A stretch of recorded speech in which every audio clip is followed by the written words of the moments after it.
Faire rimer bâtiment et écologie, voici le pari du gabion. Ici, on ne parle pas de béton armé, mais plutôt de pierre sèche. On préfère la chaux au ciment. Bref, on s'inspire du passé pour mieux réinventer l'avenir. Et pour comprendre concrètement comment ça se passe, on va tout de suite visiter ce chantier de rénovation.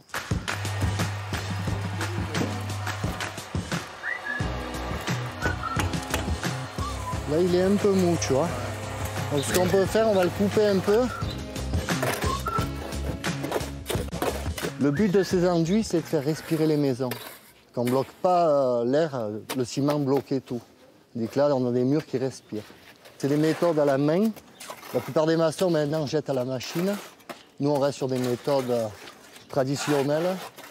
Et avec le public en insertion, c'est bien, c'est un mouvement qui relie l'humain et la matière, quoi. Car sur ce chantier, l'école du Gabion fait de la réinsertion pour des personnes très éloignées de l'emploi, comme Tofik. Avant, quand moi je travaillais pas, et pas de boulot métier.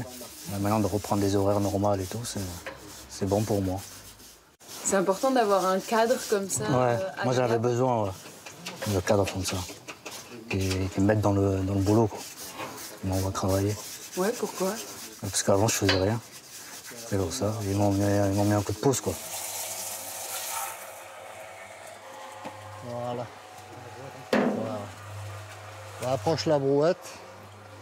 On se sert vraiment du chantier, vraiment que comme un support pédagogique. On va pouvoir voir si la personne sait travailler en sécurité, si elle sait organiser sa tâche de travail, organiser son poste de travail, faire attention à ses collègues, prendre dans le bâti ancien, on prend des consignes, mais on n'a pas commencé à travailler sur un mur que les plans changent, donc on est obligé de s'adapter, de travailler sur tout ça.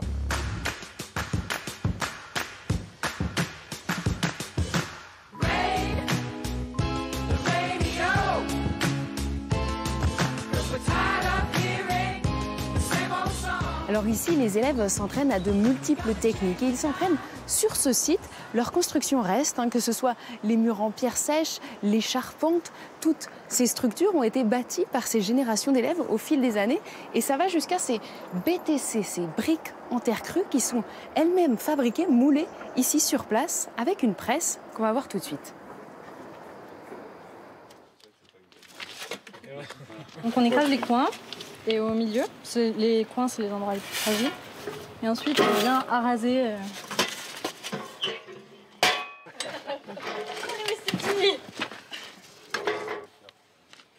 J'aime beaucoup travailler la terre. Et c'est agréable à travailler, c'est pas nocif pour nous, ça nous abîme pas trop. Et après, travailler collectivement ici, c'est assez chouette. J'étais intermittent du spectacle, donc c'est une conversion totale. Mais j'avais fait du bâtiment plus jeune et plutôt dans la maçonnerie conventionnelle. Et ce qui m'attirait du coup, c'était le rapport à ces nouveaux matériaux, enfin qui ne sont pas des nouveaux matériaux pour le coup, parce que c'est des matériaux millénaires, donc on l'a toujours utilisé, mais qu'on réutilise pour leurs vertus naturelles.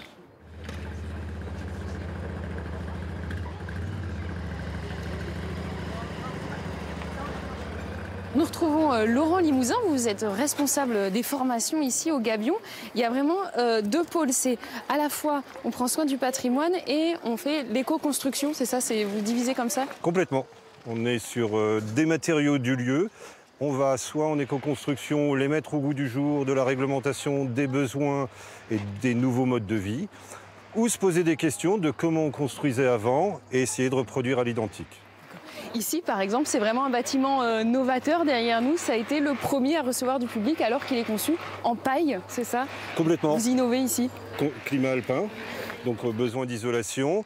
Un matériau qui est disponible dans le champ d'à côté. C'était le cas, on a vraiment pris la paille d'ici et on l'a mis sur ce bâtiment, en toiture, en mur. Avant la réglementation, c'est le rôle un peu d'une structure comme le Gabion, d'être avant-gardiste et de faire des propositions. Donc nos stagiaires vont apprendre autant la réglementation sur le bâtiment que de nouvelles techniques pour que demain, quand elles seront prêtes à être mises en place, à ce moment-là, ils pourront les dispenser. Donc là, on refabrique une série. Pendant leur année de formation, les élèves découvrent donc de multiples techniques venues du monde entier, souvent à base de paille et de terre. Cette forme. Voilà. Pour cette formatrice, il s'agit aussi de faire vivre le patrimoine. Aujourd'hui, ils bâtissent un mur porteur avec une structure originale en arête de poisson. Cette technique, elle était pratiquée par des minorités allemandes en Tchécoslovaquie. Et c'est un monsieur, il n'y avait plus personne ne les pratiquait.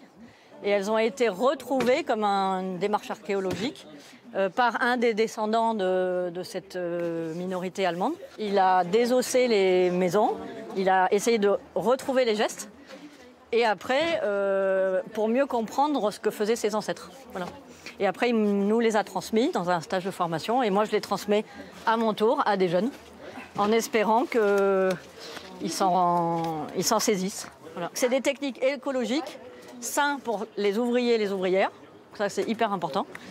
Qui émettent aucun CO2 avec un bilan carbone presque zéro, on va dire. Donc, c'est des techniques d'avenir, oui. Cette éco-construction, ce n'est plus un pari fou aujourd'hui, c'est une vraie solution d'avenir pour réduire notre impact sur la planète. Il faut savoir que le BTP, ça représente en France 40% des consommations énergétiques.